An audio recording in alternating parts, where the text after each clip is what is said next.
అంటే హార్మోజ్ వాళ్ళకి ఇస్తారు మేము మూల్యం, అంటే అసలు ప్రపంచం అంతా ఊపిరి పీల్చుకుంటున్నాం అంటే అలాంటి శక్తులు కూడా ఇక్కడ ఉంటున్నాయి. కాబట్టి ఇది ఒక పెద్ద మూల మలుపు అవుతుంది. ఇది ఎలా నిలబడుతుంది, ఏం జరుగుతుంది అన్న ప్రశ్న ఒకటైతే, ఇందులో మళ్ళీ ఉపకథ భారతదేశం.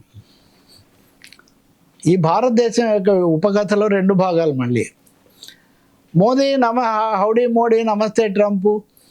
ఏమైంది ఈ మొత్తం కథలు? ఎక్కడ మోదీ లేరు అంతర్జాతీయ పరిణామాల్లో. ఇక్కడ కూడా దేశంలో కూడా జయశంకర్ ఎక్కువ కనిపిస్తున్నారు. కానీ ఇది పాకిస్తాన్ పుండు మీద కారం చల్లినట్టుగా ఇది పాకిస్తాన్ ద్వారా జరుగుతుంది. శుక్రవారం నాడు ఎల్లుండి ఈ దేశాలన్నీ పాకిస్తాన్ వేదికగా దీన్ని కుదుర్చుకోబోతున్నాయి అనేది ఈ విషయం పాకిస్తాన్ చేసింది. ఇక్కడ పాకిస్తాన్ ప్రధానమంత్రి షా నవాజ్ అతను పెట్టింది డ్రాఫ్ట్ రిజల్యూషన్ అని పెట్టాడు. డ్రాఫ్ట్ అంటే ముసాయిదా, చిత్తుప్రతి. అది డ్రాఫ్ట్ అని కనిపిస్తుంది.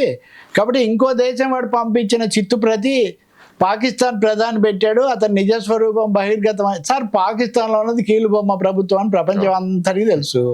ఆ ప్రధానమంత్రికి అసలు ఏమీ వెన్నెముకలేదు. ఆయన సైన్యాధిపతి. ఆ మునీర్ చెప్పినట్టు ఆడిస్తాడని దాంట్లో మనం కొత్తగా ఆనందపడాల్సింది లేదు. కానీ మనం ఆలోచన చేయాల్సింది ఏంటంటే, అంత బలహీనమైన పాకిస్తాన్ను వేదికగా చేసుకొని ట్రంప్ నాటకం నడిపిస్తుంటే జిగిరి దోస్తులాగా అన్నీ మోసిన మనం ఎక్కడికి పోయామో, మన పాత్ర ఎందుకు మాయమైంది, మనకు కలిగే లాభ నష్టాలు ఏంటి అనేది మనం ఇప్పుడు ఆలోచించుకోవాలి. ఇంకోటి కొంతమంది చైనా గురించి కూడా. చైనా పాకిస్తాన్ 2 కదా ఎక్కువ భారతదేశం యొక్క విదేశాంగ చర్చలో ముందుకు వచ్చేది.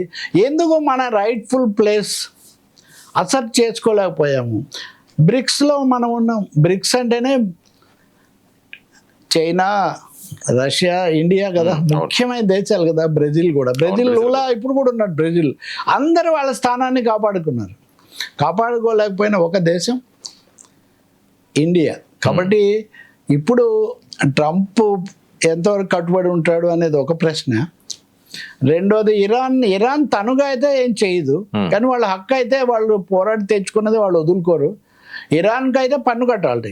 ఈ హార్మోజ్ సరే కట్టిన పన్ను ₹1 కట్టడానికి ఎవరు పెద్ద వరి అవ్వరు, ముందు చమురు అదంతా వస్తే. కాబట్టి ఇది ఒక ఉన్నతర ఉపశమనంగా భావించాలి. 2 వారాలు నిలబడుతుందా? దుస్సాహస శక్తులు ఏం చేస్తాయి? అసలు ట్రంప్ అనేవాడు అంత ఇష్టానుసారం మాట్లాడిన వ్యక్తి దీనికి కట్టుబడి ఉంటాడా? రేపు ఏదో ఒక సాకు చూపించి ఇంకొకటి చేయడా? ఇలాంటి చాలా ప్రశ్నలు ఇక్కడ ఉత్పన్నం అవుతున్నాయి. కాబట్టి శుక్రవారం నాడు జరిగే దాన్ని బట్టి మనం చూడాల్సి ఉంటుంది. పాకిస్తాన్ బొమ్మ అంతే. పాకిస్తాన్ ఇక్కడేమీ ముఖ్యమైనటువంటిది కాదు. మోదీ ప్రభుత్వం కూడా దీని నుంచి బహుశా తగినన్ని పాఠాలు నేర్చుకుంటుందని మనం భావించవచ్చు.